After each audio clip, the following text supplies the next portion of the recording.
Hello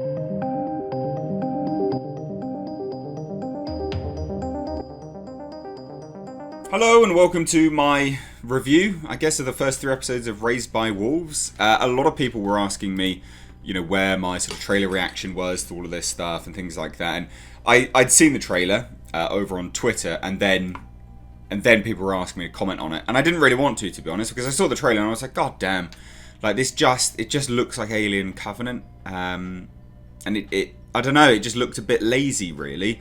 So I've got a lot to say about it, and it's not all negative, actually. But also, I don't really know. There's just so much to unpack with this show, and I also think as well, ladies and gents, that as much as I do, like I've enjoyed the 3 episodes. I actually really have enjoyed it. I am almost burnt on Ridley Scott now, not giving us what is set up. Like Ridley Scott is a fantastic cinematographer. Everything looks great when he's involved, right? He is, by trade, a cinematographer. He is superb at making things just look fantastic. But unfortunately, when he has a lot of story, say, it becomes a lot of art, style over substance. It lacks anything which wraps itself up. Now, there's a lot of existential elements to Raised by Wolves, right? There's a lot of questions being asked, there's a lot of nuance that's being explored, but I can't help but think, is it actually going to be explored? Is it actually going to wrap up? Am I going to watch this? Am I going to get invested? And am I going to get, teased? Am I going to get like a cock tease, but I'm not going to be able to unload anywhere? That's basically what I'm thinking when I'm watching this show. And that's a byproduct of just being burnt on Ridley Scott over the last few years. Now, like I say, the elements of Alien from the trailer and also, the series thus far are pretty evident. In fact, quite lazily so. And I know there'll be a bunch of people that hate me for saying it, but look at this. The top is Raised by Wolves, the bottom is Prometheus. It's exactly the same location.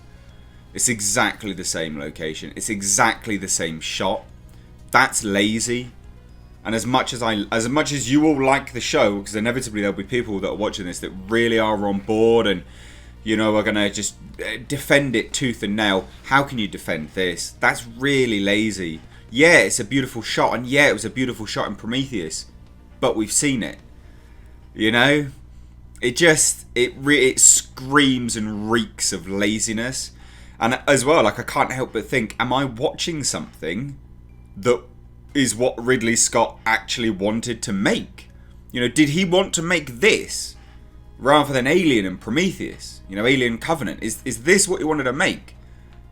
Because, goddamn, I really do think it is. And if that's the case, and if this is the direction the Alien Covenant sequel is going to go in,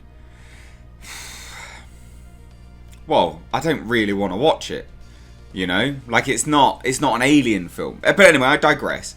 So let's get back to this, right? So what is it actually about? Well, the planet Earth is apparently destroyed. Like it's the apocalypse. War has torn the world apart between the believers of soul and atheists. Now that's an interesting dynamic.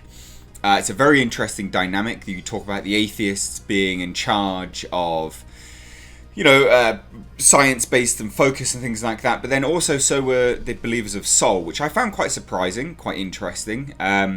But, it doesn't detract from the narrative. It's just something which I sort of picked up on, and, you sort of ask yourself, okay, all right then, fine. And basically the planet's destroyed. We pick up on Kepler 22b, I believe it is. That's where the atheists have sent a small vessel with 2 androids. Yep, Ridley Scott is still high on androids. And again, very lazily done aesthetic. The latex wetsuits, very reminiscent of the costumes that David and people were wearing in Prometheus and things like that. And it's this crossover of aesthetic that I find really just lazy, actually.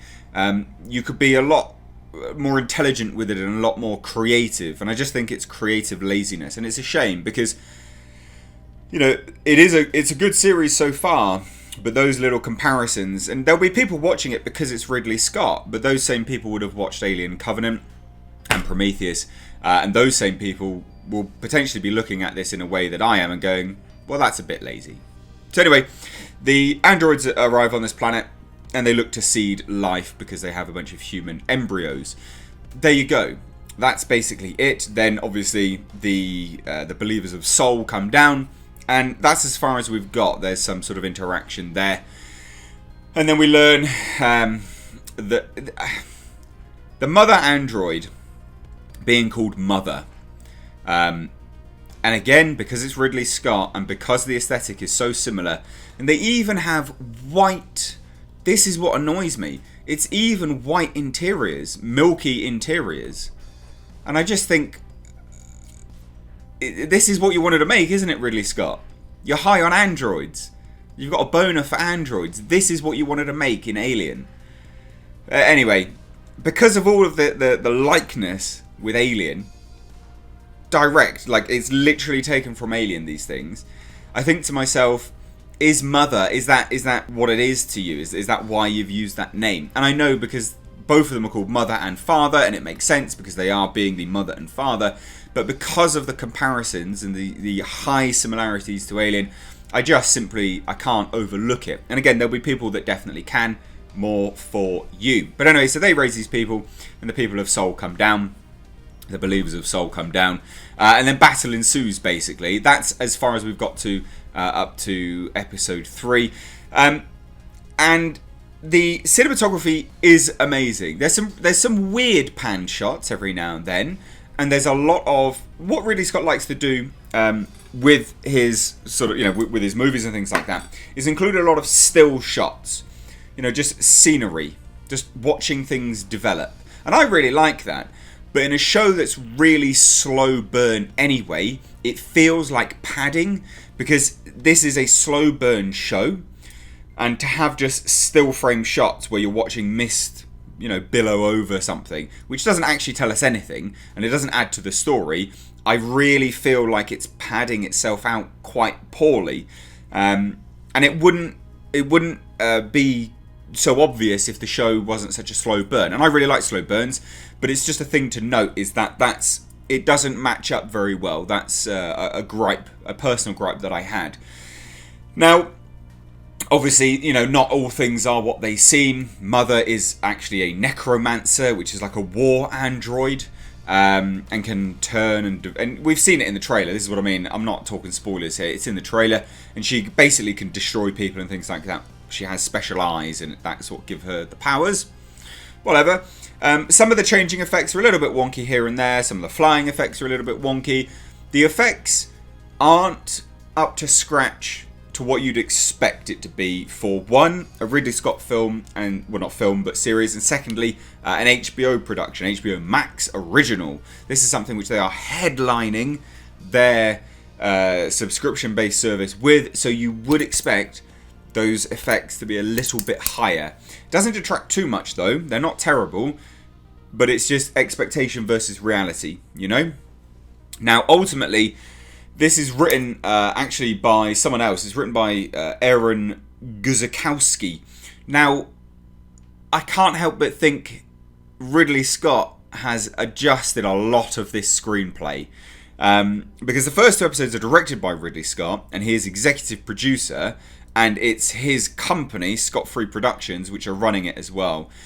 He has absolutely had everything to do with this. And again, it's not necessarily bad, but someone needed to reel him back from Alien Covenant aesthetic and Prometheus aesthetic and put him on a different creative path. That's my main gripe with it.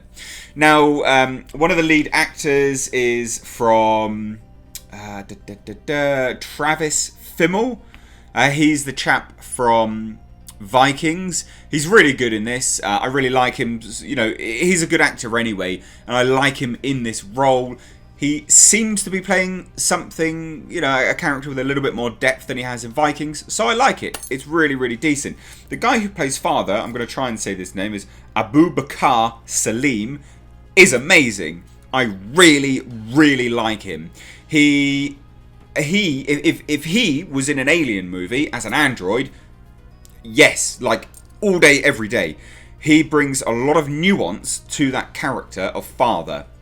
Very subtle, very sincere and toned down, yet hyper emotive where necessary, but also creepily so, because of course he's an android and he's forcing these things. Really, really like it, actually. He's a great actor. I'd love to see him in more things. And then you have Amanda Collin as mother, who basically looks like Catherine Waterston. I don't understand what the...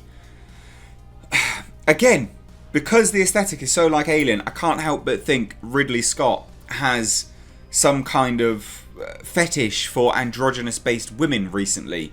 Catherine Waterston, short hair, very, athletic build, very lanky build.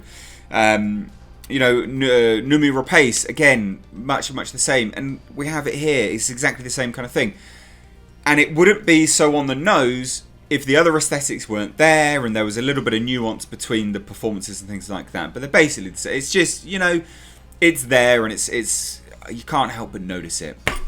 Anyway, she's still a good actress. I do think she hams it up a little bit here and there, but all in all, really, really good.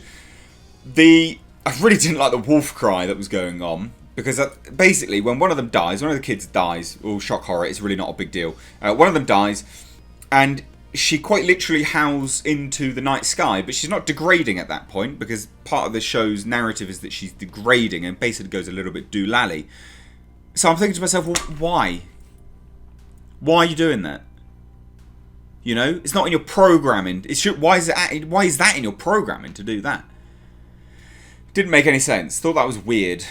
Campion, which is played by Winter McGrath, fine. I'm going a bit blurry. Fine. I do find kid actors to either be make or break. He's fine. He's neither annoying nor good. Hopefully, sort of, he'll pick up as the shows develop and, the series unfolds a little bit more. But all in all, look, I really, really liked it. I like the fact that there's a struggling mother between what the kids are framing her as, a villain, nasty. She didn't know she was this thing. She didn't know she was a necromancer, because she didn't know. She just found out. And her parenting programming, right? Because she's been reprogrammed. I like that internal struggle, and I like the sort of existential questioning there. Are you above your programming?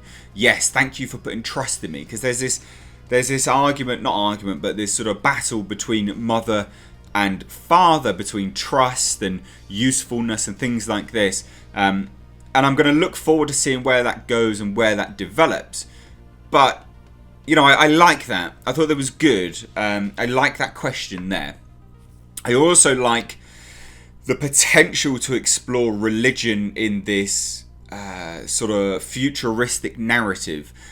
It was really interesting, again, quite on the nose actually. The people of Soul, the believers of Soul, were basically dressed like Knights Templar. It was quite funny, the Templar Knights. But whatever, again, you kind of think to yourself, would they be dressed like that in the future? Why are the helmets like this? But it was somewhat original. I didn't hate it, I didn't dislike it, or particularly like it either way. The atheists were interesting. They indoctrinate children, well, they conscript children early on. I like the potential to explore religion versus atheism and the byproduct moving forwards. I like that. I think it has a lot of potential. My main problem is, why I'm so apprehensive, is it's Ridley Scott. And we've been burned a lot on Ridley Scott.